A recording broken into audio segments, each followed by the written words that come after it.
Everyone, this is Tim from Your Six Studios. Today in this video, I'm going to show you how to open up the games on your Google TV.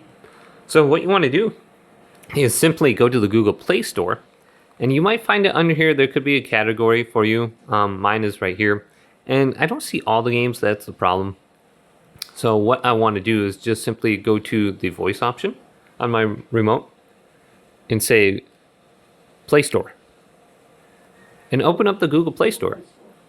Now, when you open up the Google Play Store on the top, you can see it says applications somewhere around here, but there's games on the top. So just go to the right and go to games, and then you can find all the games on your Google TV.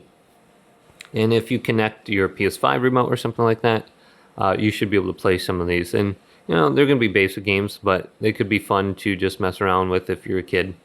So if we go to arcade, we can see the different sections under here. I don't know, they're going to be more like pinball, kind of arcade style games. Nothing like you would see on your PlayStation 5. Here's something that could be cool, PSP emulator. And you might find other emulators on here as well. So, no, I only see that one. But just look through all these. Hopefully this video did indeed help you out. If it did, leave it a big thumbs up and subscribe to my channel down below.